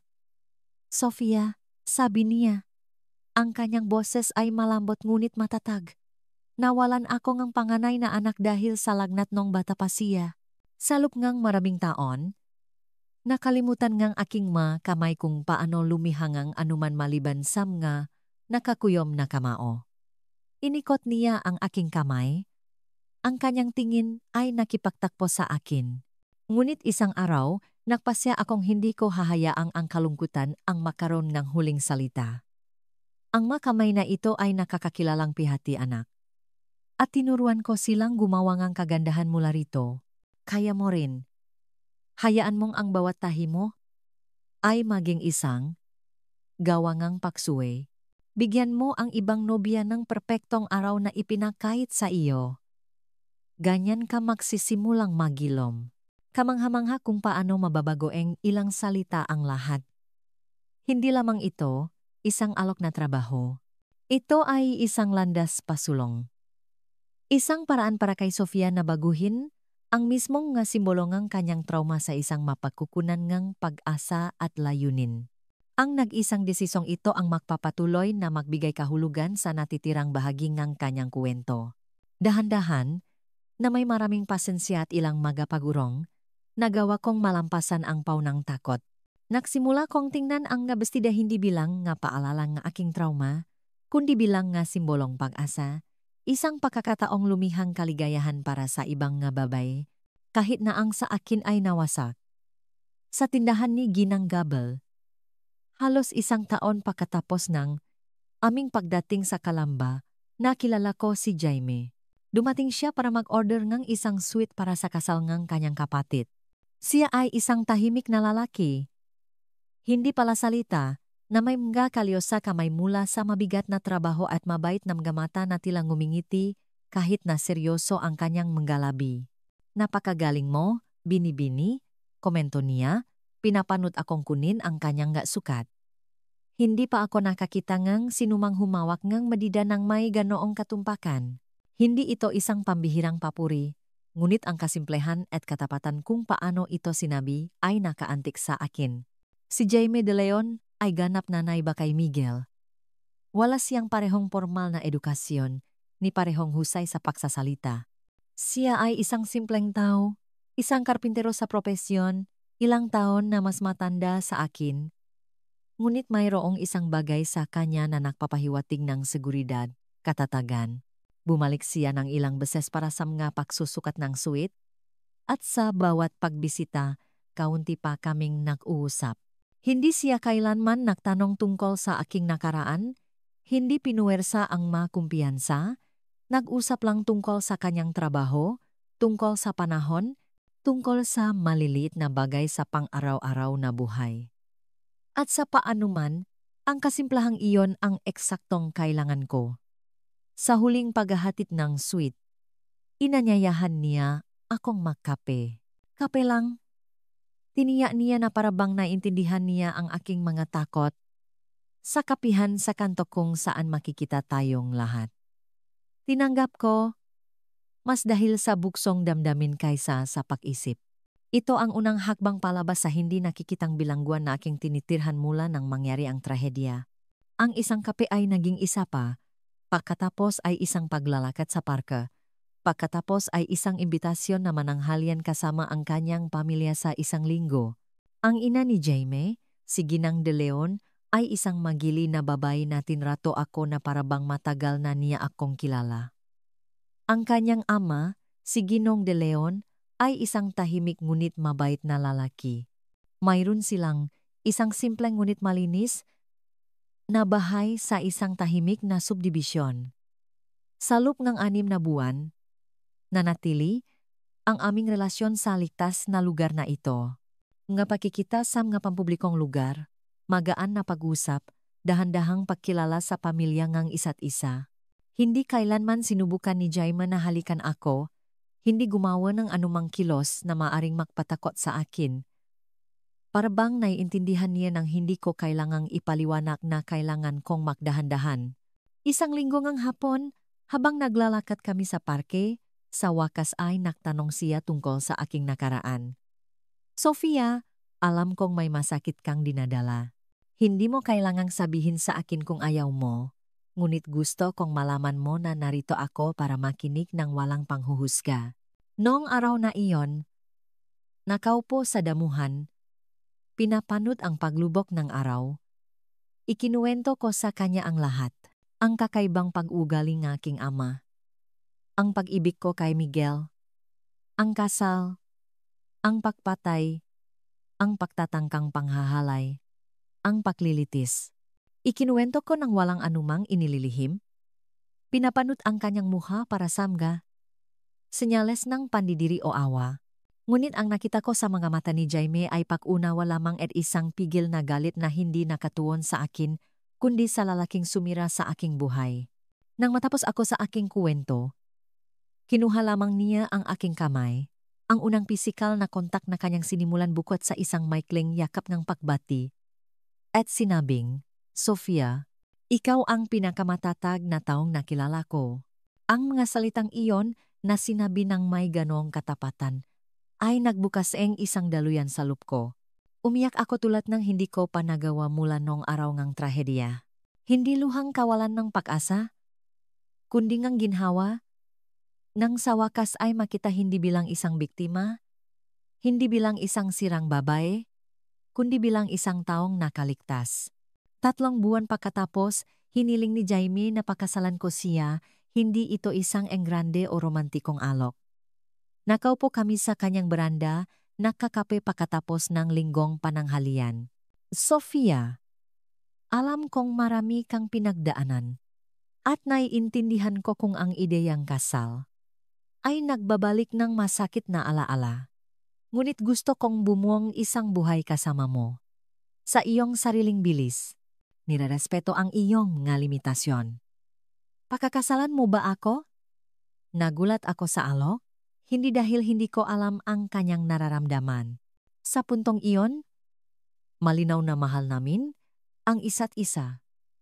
Kundi dahil hindi ko inakala na makukonsidera ko ang isang bagong kasal pagkatapos lahat ng nangyari. Kailangan kong mag-isip. Tapat kong sagot, hindi ikaw, Jaime. Ito'y dahil lang sa huling pagkakataon na naksot ako ng trahe de boda. Tumango siya bilang pag-unawa. Hindi natin kailangang makaroon tradisyonal na seremonya.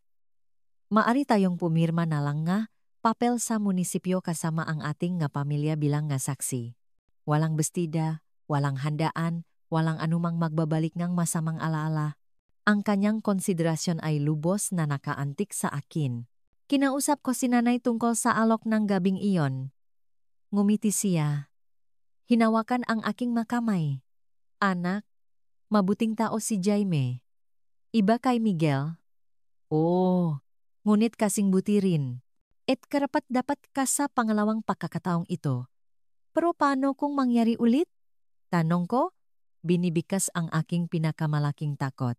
Paano kung makalaya ang aking ama? Paano kung habulin niya ako ulit? Ang iyong ama ay mananatili sa bilangguan ng maraming dekada, tiniyak sa akin ni nanay. At kahit nasubukan niya ang isang bagay, hindi na tayo nag-isa at walang magawa tulad ng dati. Mayroon tayong mga kaibigan dito, mga taong nagmamalasakit sa atin. Si Jaime, ang kanyang pamilya. Hindi tayo maaring mabuhay sa takot magpakailanman, Sofia. Isang linggo pagkatapos, ibinigay ko kay Jaime ang aking sagot. Oh, gusto kong magpakasal sa iyo. Ngunit mas gusto ko talagang isang simpleng bagay na walang seremonya. Gaya nga ipinangako, ang aming kasal ay isang formalidad lamang sa munisipyong Calamba noong Marso 1970 taga. Ako ay 20, si Jaime ay 27. Naroon ang aming mga pamilya, ang aking ina, mga kapatid, ang kanyang mga magulang, at ilang malapit na kaibigan. Naksot ako ngang isang light blue na bestida na ako mismo ang gumawa para sa okasyon. Hindi puti, hindi trahe de boda, isang magandang bestida lamang para sa isang mahalagang araw. Pagkatapos pumirma nga papel, nananghalian kami sa bahay nga magulang ni Jaime. Ito ay simple, relax, at masaya sa paraang hindi ko inakalang posible muli. Sa pagtatapos nga araw, pumunta kami sa maliit na bahay na binili ni Jaime sa isang subdibisyon, ang aming unang tahanan.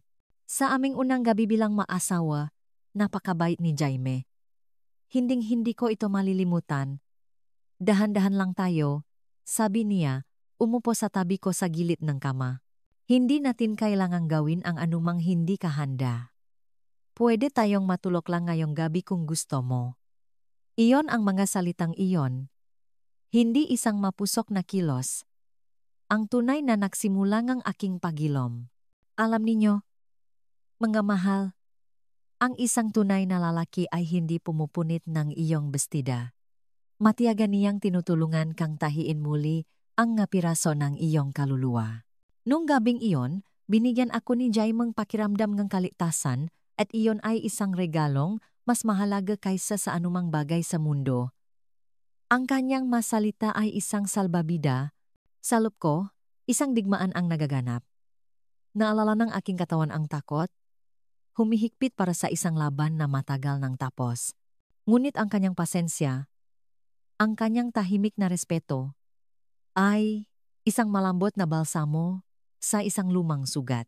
Ang konsiderasyong iyon, ang malalim na pag-unawang iyon sa aking trauma ay nagparamdam sa akin na ligtas sa paraang hindi ko naramdaman sa loob ng maraming taon.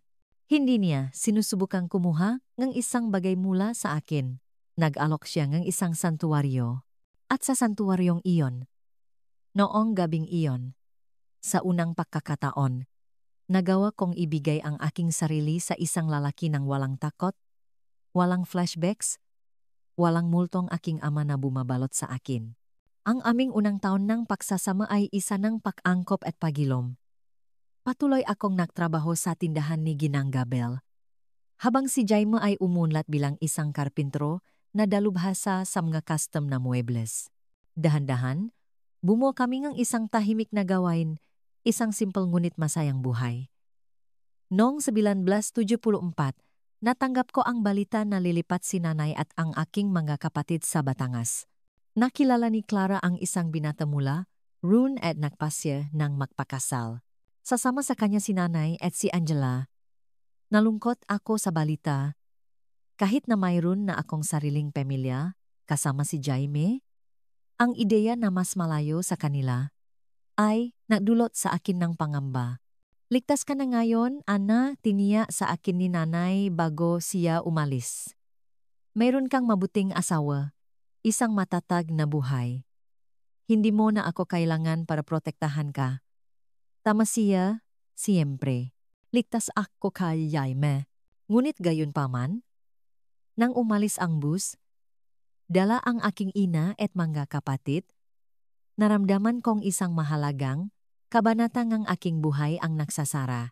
Ilang buwan pagkatapos, natuklasan kong buntis ako. Ang balita ay nagdalangang halo-halong saya at takot. Saya sa pagbuangang isang pamilya kasama si Jaime. Takot na baka hindi ako maging isang mabuting ina pagkatapos ang lahat ng aking pinagdaanan. Gagawin natin ito ng makasama, pangako ni Jaime. Hinalikan ang aking nunang sabihin ko sa kanya ang balita. Isang araw sa isang pagkakataon. Noong Enero 1975, isinilang ang aming unang anak na lalaki, si Daniel. Ang pahawak sa sanggol na iyon sa aking ngabisik ay isa sa mapinakatransformatibong karanasan sa aking buhay. Tinitingnan ang kanyang inosenteng maliit na mukha, ipinangako ko sa aking sarili na gagawin ko ang lahat para protektahan siya, para hindi niya kailanman malaman ang uri ng sakit na aking naranasan. 3 taon pagkatapos, noong 1978, isinilang ang aming anak na babae, si Olivia. Kumpleto na ang aming pamilya. Ang aming tahanan ay puno ng buhay at pag-ibig. Si Jaime ang ama na laging kong hinangat. Mapagmahal. Protektibo ng hindi mapangangkin. Laging naroon ng hindi mapangontrol. Habang lumalaki ang mga bata, nagsimula akong mas masangkot sa trabahong dekorasyon. Nagsimula ang lahat ng isang kliyente mula sa tindahan. Naalam ang aking mga kasanayan sa pagbuburda at mga areglo. Ay, humiling sa akin na tumulong sa pagdekorasyon ng kanyang kasal. Naalangan sa simula, tinanggap ko rin ang hamon.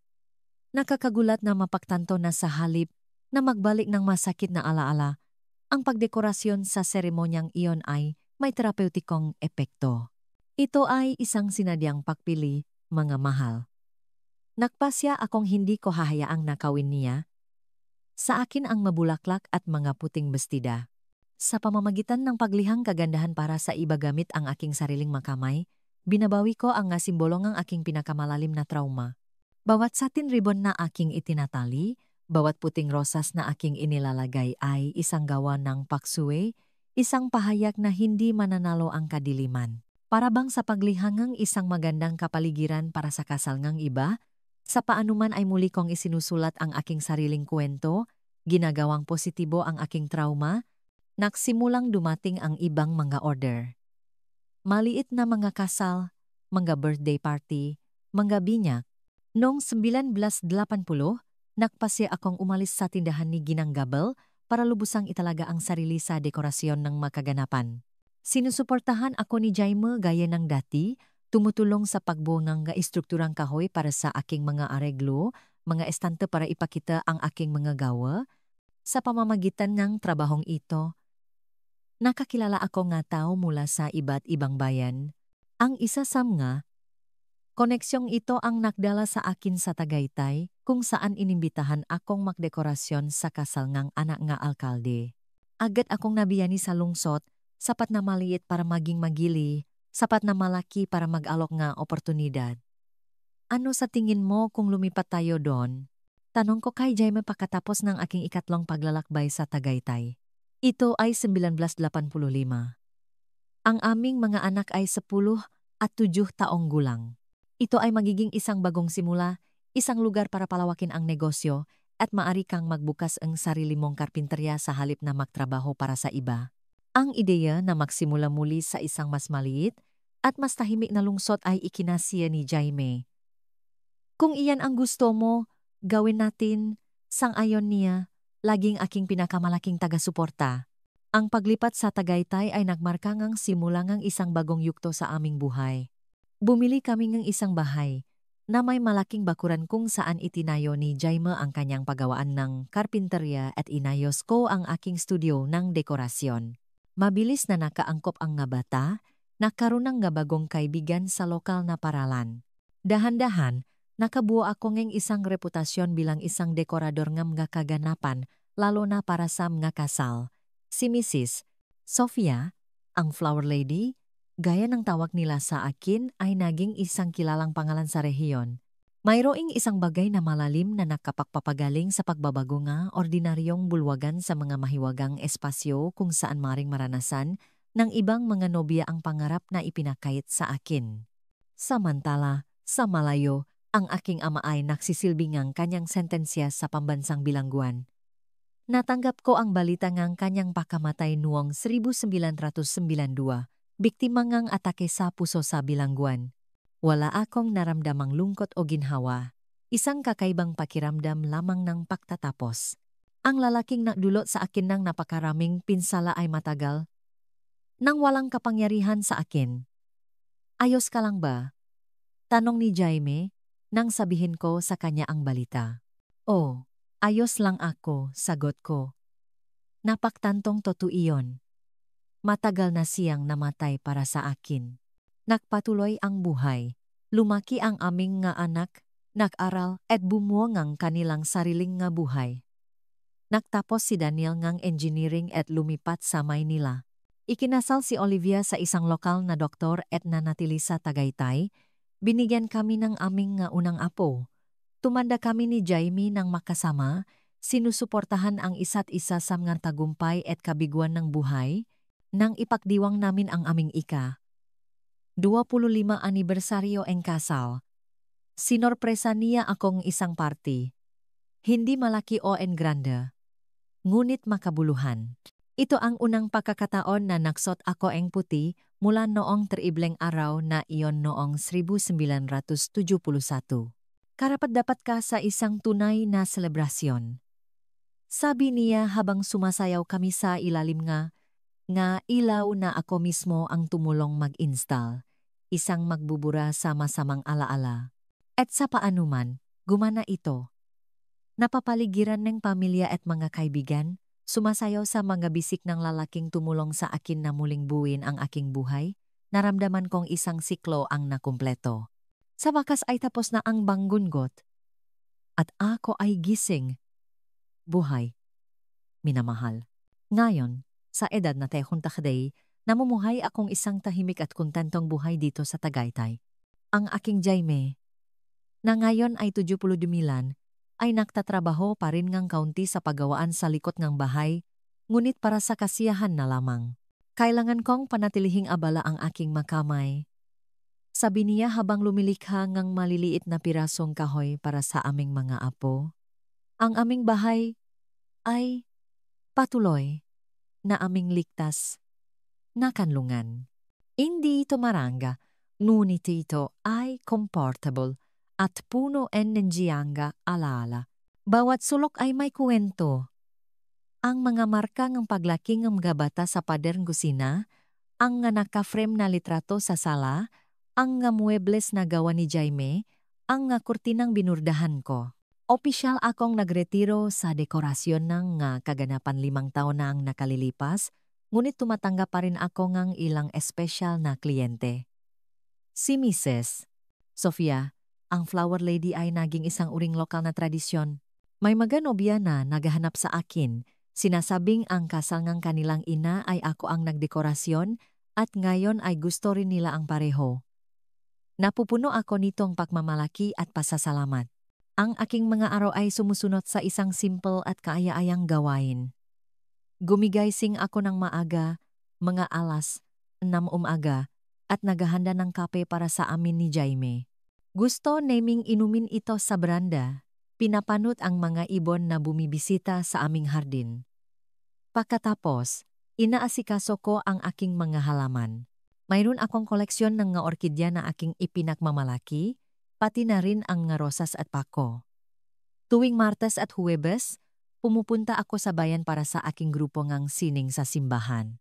10 ginang kami na nakikita para magburda, maggansilyo, at magkuwentuhan.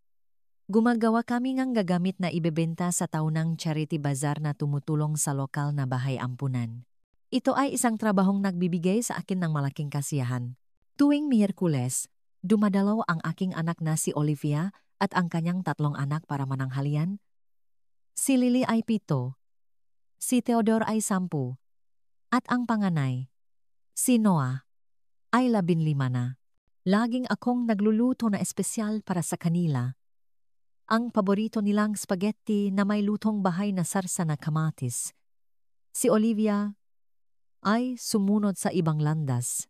Siya ay isang nurse sa lokal na ospital. Ngunit naman na niya ang aking mga kasanayan sa kamay at sa kanyang libreng oras ay tinutulungan ako sa ilang dekorasyon. Mabuting makita na sa isang paraan ay nagpapatuloy ang legado. Ang aking anak na si Daniel ay hindi na nakatira dito. Nasa Maynila siya kasama ang kanyang asawa at 2 anak. Isang matagumpay na inhinyero, nakabuo siya ng isang matatak na karera. Sa kabilang distansya, binibisita niya kami kahit isang beses sa isang buwan, dinadala ang apo para mag-weekend sa amin. Ito ay mamahalagang sandali na inaabangan namin ng may pananabik. Minsan sa isang taon, karaniwan sa Hulyo, naglalakbay kami sa Batangas para bisitahin ang aking kapatid na si Clara. Si Amelia ay lumipat sa ibang bansa maraming taon na ang nakalilipas, kaya't mas bihira namin siyang nakikita. Si Nanay, ang aking mahal na mandirigma, ay pumanaw noong 2018 sa edad na 95. Payapa siyang pumanaw sa kanyang pagtulok pagkatapos ng isang mahabang buhay. At sa kabutihang palad ay may mas maraming kagalakan kaysa kalungkutan sa kanyang mga huling taon. Tuwing linggo, napupunong ang buhay ang aming bahay. Araw itong ang barbecue sa bakuran kasama si Jaime bilang grill master. Dumarating ang nga anak, apo, at ilang malapit na kaibigan. Ang malaking mesa na ginawa ni Jaime, lalo na para sa mga okasyong ito ay natatakpan ng mga pagkain. Pagkatapos ng tanghalian, habang nag-usap ang mga lalaki, kami namang mga babae ay nakakape sa beranda, nagpapalitan ng mga resipi at balita. Ang mga bata ay naglalaro sa bakuran. Tumatagbo sa gitnang gapunang prutas naming gitinanim sa paglipas ng mataon. Ito ay isang eksena na laging nagpapakilos sa akin. Ang makita ang pamilyang nakakatipon, ligtas, masaya. Sa gabi, kapag umuwi na ang lahat at bumalik na sa katahimikan ang bahay, umupo kami ni Jaime sa beranda para panorin ang mabituing kalangitan. Minsan nag-usap kami tungkol sa nakaraan, tungkol sa mga plano para sa hinaharap, tungkol sa mga anak at apo.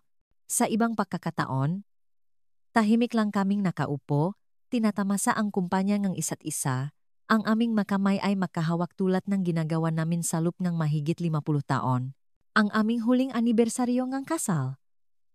Ang aming ginintuang anibersaryo ay isang emosyonal na selebrasyon. Inorganisa ng gabata ang isang sorpresang party sa bulwagan ng parokya, pinalamutian ng gabulaklak na lagi kong ginagamit sa aking trabaho, nga puting rosas at lilies. Dumating ang mga kaibigan mula sa buong rehiyon, mga malayong kamag-anak, mga mag-asawang pinalamutian ko ang mga seremonya sa lupngang nga dekada. Sa panahon ng party, dinala ako ni Jaime sa gitnang bulwagan para sa isang sayaw, bumulong siya sa aking tainga, mas lalo mo akong binibihan ni araw-araw, Sofia. Salamat sa 50 taong ito. Umiyak ako. Siyempre, hindi dahil sa lungkot, kundi dahil sa malalim na pasasalamat. Tumingin ako sa paligid sa mga taong nakapaligid sa amin na may mga ngiti at luha sa kanilang mga mata, napagtanto ko ang kayaman ng aming binuo. Hindi isang material na yaman, kundi isang ambak mamahal, ng mga ugnayan, ng mga sandali. Minsan, naisip ko pa rin kung ano sana ang nangyari. Kung ano sana ang buhay ko kasama si Miguel kung hindi sinirangang aking ama ang lahat sa nakamamatay na araw na iyon. Ngunit hindi ko hinahayaan ang aking sarili na manatili sa mga kaisipang iyon ng matagal. Natutunan kong ang labis na pagtingin sa nakaraan ay maaring pumigil. Sa atin na makita ang mabiyaya ng kasalukuyan. Si Jaime ang aking tagapagligtas, aking ligtas na kanlungan, aking kasama sa buhay. Iba kay Miguel sa maraming paraan, ngunit kasing espesyal din. Kasama niya, muli kong binuo hindi lamang ang aking buhay, kundi pati na rin ang aking kakayahang magtiwala, magmahal, mangarap. Ang aming kwento ay hindi laging madali, siyempre. Nakaroon kami ng aming mapagsubok. Tulad ng sinumang mag-asawa, may mga mahihirap na panahon. Ngunit hinarap namin ang lahat ng makasama, sinusuportahan ang isa't isa, nakakahanap ng lakas sa unyon na aming binuo. Ang trabaho sa dekorasyon ng kasal ay naging pundasyon ng aking pahilom. Ito ay higit pa sa isang trabaho. Ito ay isang gawa ng tahimik na pahihimaksik. Bawat seremonya na aking dinisenyo ay isang maliit ngunit mabangis na tagumpay laban sa aking nakaraan. Sa bawat satin ribbon na aking itinatali, bawat puting rosas na aking inilalagay, hindi lang ako nagdekorasyon ng isang bulwagan. Binabawi ko ang isang sagradong espasyo na nilapastangan. Kinukuha ko ang masimbolong ang aking pinakamalalim na trauma, ang puting bestida, ang mabulaklak, ang pagdiriwangang pag-ibig, at binabago ang mga ito pabalik sa kung ano sila dapat, mga simbolong pag-asa at kagalakan. Ito ang aking paraan ng pagsasabi sa kadiliman na hindi ito mananalo, na ang kagandahan ay maaring at lalago mula sa pinakamalalim na mga sugat. Nagsimulang hanapin ako nga nobya ngang Tagaytay at ng rehiyon, hindi lamang para sa kalidad ng aking trabaho, kundi para sa pagiging sensitibo na inilalagay ko sa bawat detalye. Naintindihan ninyo kung ano ang kahulugan ng araw na ito sa amin, hindi po ba? Madalas nilang sabihin. Oh, naintindihan ko. Marahil mas malalim kaysa sa kanilang maisip.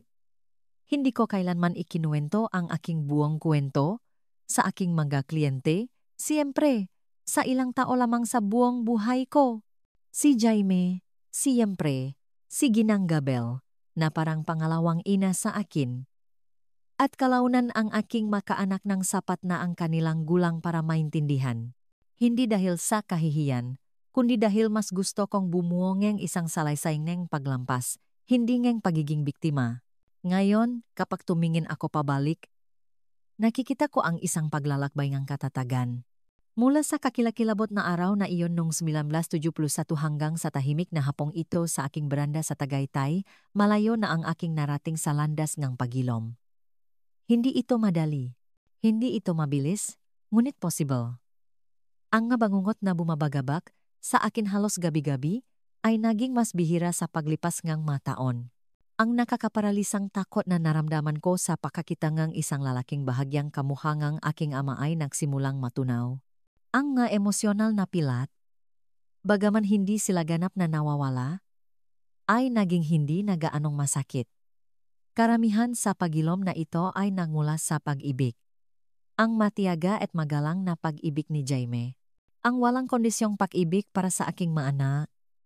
Ang pag-ibig sa buhay na sa kabilang lahat ay nagpumilit na mamukatkat sa loob ko. Ngunit nakmula rin ito sa trabaho, sa pananampalataya, sa komunidad na tumanggap sa akin. Mula sa maliliit na pang-araw-araw na kagalakan na natutunan kong pahalagahan. Natutunan ko na ang buhay ay hindi tinutukoy ng ating mga trauma, kundi kung paano tayo tumutugon sa mga ito, na posibleng bumuwang ang kagandahan mula sa sakit, na posibleng makahanap ng layunin kahit sa pinakamapanirang mga karanasan. At iyon ang ginagawa ko araw-araw dito sa Tagaytay, nabubuhay ako sa bawat sandali ng may pasasalamat. Niyayakap ko ang bawat kagalakan ng may tindi. Hinaharap ko ang bawat hamon ng may lakas na natuklasan kong mayroon ako. Hindi na ako ang takot na dalagita mula sa San Rafael, ni ang traumatized na batang biyuda mula sa Maynila. Ako si Sofia Reyes, 72 taong gulang. Asawa, ina, lola, retiradong dekorador, isang babaeng natutunan na ang pinakadakilang paghihiganti laban sa mga sumusubok na sirain tayo, ay ang mabuhay ngang isang buo at masayang buhay. Mga mahal, narating ko na ang dulong kwentong ito na matagal kong itinago. Hindi madaling balikan ang mga lumang sugat, ngunit minsan ay kinakailangan para sila ay lubusang magilom. Natutunan kong ang ating makulubot ay mga mapangkaligtasan. Bawat isa ay nagsasalaysay ngang isang kwento ngang nalampasang sakit. Tinitingnan ko ang aking makamay ngayon, kulubot sa paglipas ng panahon, at nakikita ko sa kanila ang lakas, hindi kahinaan. Ang makamay na ito na dating nanginginig sa takot ay lumilikha ngayon ng kagandahan para sa mapagdiriwang ng pag-ibig. Ang hindi naintindihan ng aking ama ay ang tunay na pag-ibig ay hindi nakukulong, ito ay nakpapalaya. Ipinakita sa akin ito ni Jaime araw-araw. Nirerespeto ang aking oras, ang aking ngatakot, ang aking napilat. Natuklasan kong ang aking boses, kahit nanginginig, ay may kapangyarihan kapag nagpasya akong gamitin ito Kung ikaw ay nakakulong sa isang hawla tulad ko nun, tandaan na ang pinakamahirap na rehas na sirain ay ang nga hindi nakikita, iyong nga itinatayo natin sa ating kaluban. Tinuruan akong buhay na ang ating mga kwento ay hindi kailangang magtapos sa malulungkot na kabanata. Alam ninyo ba kung ano ang nagdala sa akin? Ito ay ang paghahanap ng layunin sa mismong pusong sakit. Bawat kasal na tinulungan kong palamutihan ay isang pagkakataong pagalingin ang mga sugat ng aking sariling puso, na para bang bawat bulaklak na aking inayos ay isang luhang muling isinilang sa kaningningan. Sa edad na 72, mayroon akong mga pilat, ngunit mayroon din akong matatamis na tagumpay, isang pag-ibig na buo, ang malutong na tawang ng aking mga apo, at isang 50 taong pagsasama sa isang mabait na lalaki. Napagtanto kong ang simpleng paglampas sa mga unos ng buhay ay isang anyo ngang paglaban. At ang pamumuhay ng isang masiglang buhay ang pinakamatamis na ganti. At ngayon mayroon akong isang maliit na hiling. Kung naantig ng kwentong, ito ang iyong puso. Mangyaring mag-iwan ng isang salita. Bastida. Tanging ang makaparehong kaluluwa na nakinig hanggang sa dulo ang makakaintindi. Ito ang magiging ating lihim na kodigo. Ang ating paraan ng pagsasabi na ang mga mansa sa telangang buhay ay maaring burdahan at maging magagandang disenyo. Mangyaring mag-subscribe sa channel at suportahan ang video sa pamamagitan ng isang like. Ito ay isang malaking mapakukunan ng pampalakas loob dahil kahit ang maluma at punit na bestida ay maaring tahing muli para makuwento ng magabagong istorya. Salamat sa pakikinig. Ang lolang ito ay narito pa rin, matiyagang hinahabi ang kuwento ng kanyang buhay. Masinop sa bawat isang tahi.